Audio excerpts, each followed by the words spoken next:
Hi everybody, it's Yvonne with Freightbrokerchic and welcome back to the segment. Before we get started, we always have this housekeeping we have to take care of. Please don't forget to hit the subscribe button, like and share the video.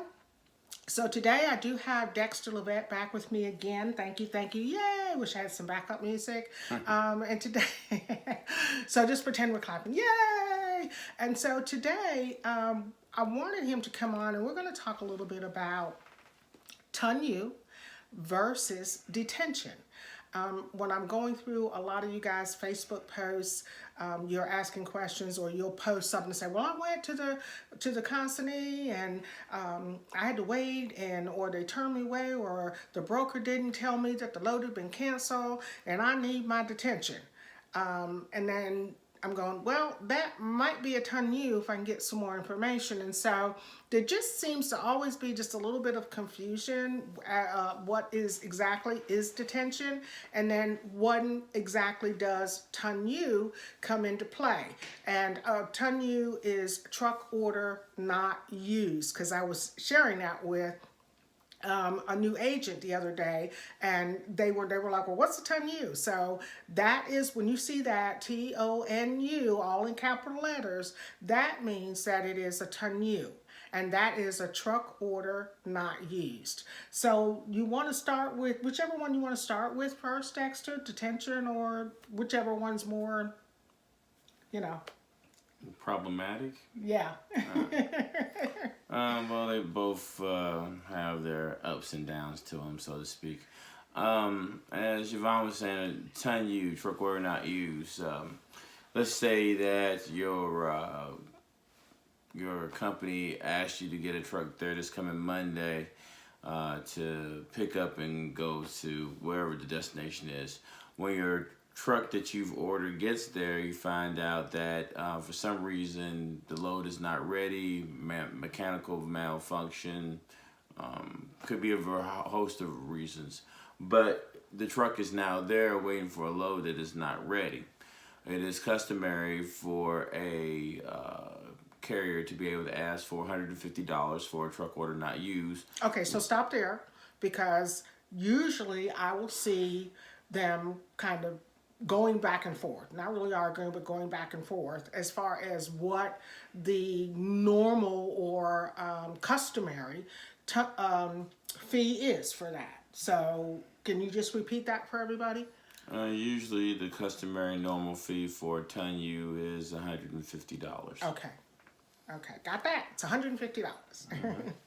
Now detention is used when a carrier gets to a origin for pickup or delivery, and they usually, all carriers give you 2 hours free loading or 2 hours free unloading. Usually after the second hour, they would like to be paid for their time for waiting, and that's when detention actually comes in.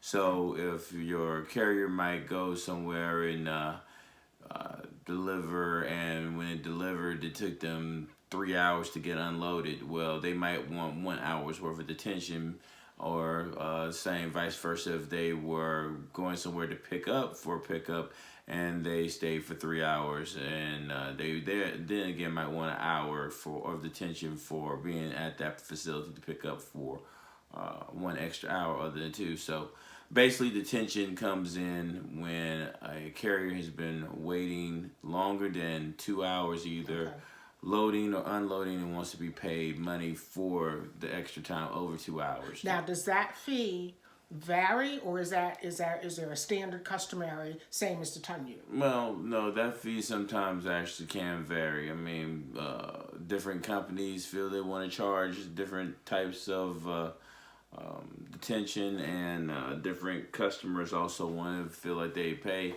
different types of detention. So it's up to you as the broker to know what your customer will and will not pay for, as far as detention, TONUs, and even layovers, because we didn't bring up layovers. We didn't bring up layovers, right. But layovers, when they do happen, that's customary industry standard, $250 a day. Okay. Some companies ask for more, some companies are fine. So with that's it. not something that is is pre-put in the rate con.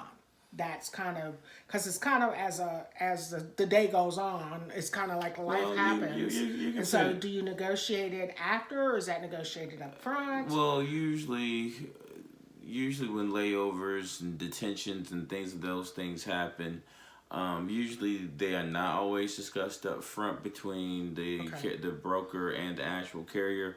It's usually only when they occur. Okay.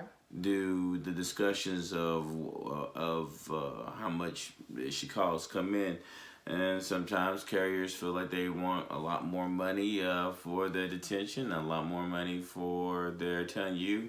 Okay. But most times, hey, I took your case to my customer. This is what they This is what This is what they said they'll pay. You can take it or leave it. Okay, so that you brought up another great point. So who, and this is something that I see going along a lot in the Facebook groups. They're like, the broker ought to pay you detention. The broker ought to pay you TONU. So who is responsible for paying the driver? Oh, well, technically the broker is responsible for actually paying the driver. But of course, the customer is also responsible for compensating the broker for any cost incurred for a TONU or actual detention. Basically, as the carrier charges us a detention, we can only pay out what our customer has already told us that they will pay in these situations, either a detention or actual TONU. Okay. So it really, and of course, if your carrier wants $200 for a layover, or $200 for actual $200 for if they actually want $200 for actually a TONU, or $200 for even layover. When they actually are asking for that, you can only give them what your customer is going to pay. So you can go into them and say, okay, well, it's going to cost you $200, and your customer might say, no, we only pay $150 for that. So we'll give you $150. And of course, you would be in a broker, you're not going to go in your pocket to lose money on something. Gotcha. So it really does usually come down to what the customer is going to dictate that they're going to actually pay for either TONUs or actually.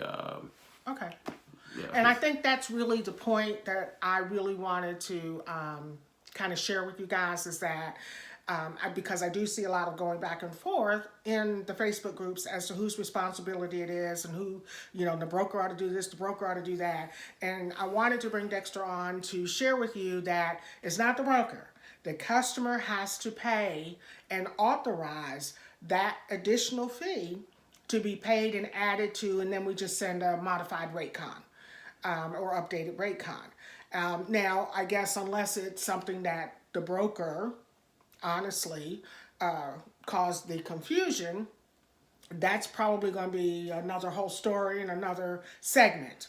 But if it's something where like as he said in the beginning, the driver shows up and the customer and the driver's waiting. He had a 2:00 appointment and it's 4 going on 5 o'clock, and they're still futzing around and he's not loaded yet. Yeah, at this point, he's pretty upset because he needs to get loaded and get moving out, because he's got to get to his constantly unload, because he's got another load to pick up. So he doesn't have all day, like, to sit around like he's at the beach drinking a margarita. He's got to get loaded and move. And so in that circumstance, yes, then the customer is notified. I normally notify, me personally, if there's an issue where the driver's being held up, it's not his fault, he showed up on time, I immediately notify that customer and I go, look, my driver's been sitting there like, hello, when is somebody going to load him? They'll come back and just say, we're looking into it, we'll get him loaded. In the meantime, please have that driver keep track of his time, because what I'm trying to do is up front let the customer know, hey, we probably got a detention coming. But this way, I've got a paper trail. I've got the emails. I've got, and even if I speak to them by phone, I'm going to follow it up with a email so that at the end of the day, there's no question that, you already knew that this pickup there were some issues with it. So anything else you wanted to add to that today? No, that pretty much so says what a TONU is in detention. All right, if you guys have any questions, comments, anything that you would like Dexter to cover, put it in the comments, and we'll be more than happy to come back and do another segment and try to cover some of those for you. If you feel like, maybe we skipped over something, please let me know that. And we'll definitely reach back out to you and try to answer those questions for you. Again, please don't forget to like, share, and subscribe. We are on Facebook as well, and we are on Instagram as well, and I'll have that information in the comments for you too. Thank you guys again. Have a great day. Thank you for tuning into Freightbrokerchic. We appreciate every time you come on and watch one of our segments. Also, if you guys are interested in training, to become a freight broker, we do have a training starting Tuesday, January the 12th. So there's time for you to get in. So if you will hit me up, I'll put my email in the comments as well. Go ahead and email me. Let me know you'd like information on that training coming up, and we'll be more than happy to send it to you. Thanks again, you guys. You have a blessed day. Bye-bye. Bye. Bye.